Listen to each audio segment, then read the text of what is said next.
கர்த்தருக்கு பிரியமானவர்களே, கர்த்தர் இன்றைக்கு உங்களோட பேசவிருக்கும் வார்த்தையை கேட்கலாமா?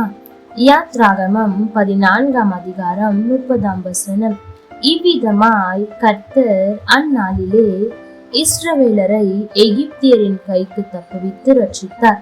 கடற்கரையிலே எகிப்தியர் செத்து கிடக்கிறதை இஸ்ரவேலர் கண்டார்கள். எனக்கு பிரியமான தேவ ஜனமே, ஆரம்பத்தில் இஸ்ரவேல் ஜனங்கள் எதை கண்டார்கள் தெரியுமா? தன்னை பின்தொடர்ந்து வருகிற பார்வோனை கண்டார்கள். எதிரே இருக்கிற செங்கடலை கண்டார்கள். இதை கண்டு அவர்களுக்கு பயம் உண்டானது என்று நம் வேதத்தில் வாசிக்கிறோம். ஐயோ, பார்வோன் நம்மை விட்டு விட்டான் என்று பார்த்தால் தொடர்ந்து வந்து கொண்டிருக்கிறானே என்று அவர்கள் பயந்து நடுங்குகிற அந்த வேளையில் வசனம் சொல்லுகிறது, அவர்கள் கர்த்தரை நோக்கி கூப்பிட்டார்கள் என்று. எனக்கு பிரியமான தேவ ஜனமே, இன்றைக்கும் ஆண்டவர் நமக்கு கற்றுக் கொடுக்கிற காரியம் என்ன தெரியுமா? உன் பார்வையை இன்றைக்கு சரியாக்கு. எதை பார்க்க வேண்டுமோ அதை நீ பார் என்று ஆண்டவர் சொல்லுகிறார். அன்றைக்கு எப்பொழுது இஸ்ரவேல் ஜனங்களுக்கு விரோதமாயிருந்த எகிப்தியர் செத்து கிடக்கிறதை கண்டார்கள் தெரியுமா? எப்பொழுது அவர்கள் ஆண்டவரை நோக்கி பார்த்தார்களோ, எப்பொழுது ஆண்டவர் சொன்ன வார்த்தையை கேட்டு நடந்தார்களோ, அப்பொழுதுதான் அவர்களுடைய காரியம் ஜெயமாய் முடிந்தது. அப்பொழுதுதான் பின்தொடர்ந்து வருகிற பார்வோனின் சேனைகள் இப்பொழுது செத்து கிடக்கிற பிரேதங்களாய் மாறி போயிற்று. எனக்கு பிரியமான தேவ ஜனமே, அநேக நேரத்தில் நாமும் இஸ்ரவேல் ஜனங்களை போலத்தான் நம்மை சுற்றி இருக்கிற பிரச்சனைகளை பார்த்து பயப்படுகிறோம். இன்னும் நாம் பார்க்காத எதிர்காலத்தில் இருக்கிற பிரச்சனைகளை பார்த்து பயப்படுகிறோம். இப்படி பயந்து பயந்து ஆண்டவர் நமக்கு என்ன வைத்திருக்கிறார் அல்லது ஆண்டவர் நமக்காக என்ன செய்து கொண்டிருக்கிறார் என்பதை பார்க்க முடியாத அவல நிலைமையில் போய்விடுகிறோம். எனக்கு பிரியமான தேவ ஜனமே, உனக்காகவும் எனக்காகவும் ஆண்டவர் ஆகிய இயேசு கிறிஸ்து ஆயத்தம் பண்ணி வைத்திருக்கிற ஒவ்வொரு காரியமும் பெரியது, சிறந்தது, அது நம் கற்பனைக்கு எட்டாதது. அவர் எல்லாவற்றையும் பார்த்து கொள்ள போகிறார். அப்படி இருக்கும்போது ஏன் நீங்கள் கலங்கி கொண்டிருக்கிறீர்கள்? சுற்றி இருக்கிற காரியம் உங்களை பயமுறுத்தி கொண்டிருக்கிறதோ? ஐயோ, நான் எதிர்காலத்தில் என்ன செய்ய போகிறேன் என்று எதிர்கால பயம் உங்களை தாக்கி கொண்டிருக்கிறதோ? எதை குறித்தும் நீ பயப்படாதே. உன்னுடைய வேலை என்ன தெரியுமா?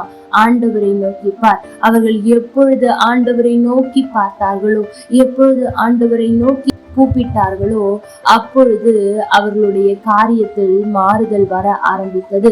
அதுவரை பயந்து நடுங்கி கொண்டிருந்தவர்கள் தான் என்ன செய்வது என்று தெரியவில்லையே, வழி இல்லையே, அவ்வளவுதான், இன்றோடு என் கதை முடிந்தது என்று இருந்தவர்கள் தான். ஆனால் ஆண்டவர் சொல்லுகிறார், நீங்கள் போங்கள், நான் உங்களுக்காக யுத்தம் பண்ணுவேன் என்று சொல்லி அவர்கள் எந்த இடத்தில் நின்று கொண்டு இதற்கு மேல் ஒரு அடி கூட நகர முடியாது என்று பயந்து கொண்டிருந்தார்களோ, இதற்கு மேல் நம்முடைய வாழ்க்கை முடிந்து போய்விட்டது என்று அவர்களை தீர்மானம் செய்திருந்தார்களோ, அந்த காரியத்தில் ஆண்டவர் அதே இடத்தில் ஒரு மாற்றத்தை கொடுக்கிறார்.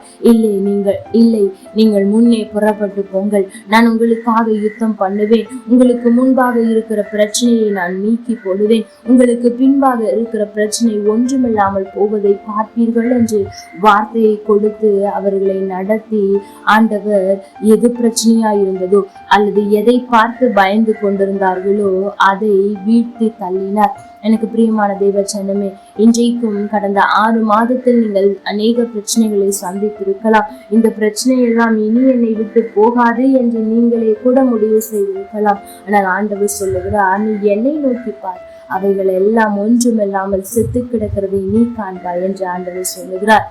ஆகவே இந்த நாளிலும் இந்த மாதத்திலும் ஆண்டவரை அதிகமாய் பாருங்கள். பிரச்சனைகளையோ போராட்டங்களையோ எதிர்காலங்களையோ பார்த்து பார்த்து அழுது கொண்டிருப்பதை விட்டுவிட்டு, எனக்காக என் தேவன் எல்லாவற்றையும் செய்வார், அவர் செய்து கொண்டிருக்கிறதை நான் விசுவாசிக்கிறேன் என்று அறிக்கை செய்யுங்கள். நிச்சயம் அவர் உங்களுக்காக செய்கிற காரியத்தை பார்ப்பீர்கள். கர்த்தர் தாமே உங்களோடு கூட இருந்து உங்களை ஆசீர்வதிப்பாராக. லைக் பண்ணுங்க, ஷேர் பண்ணுங்க, கமெண்ட் பண்ணுங்க.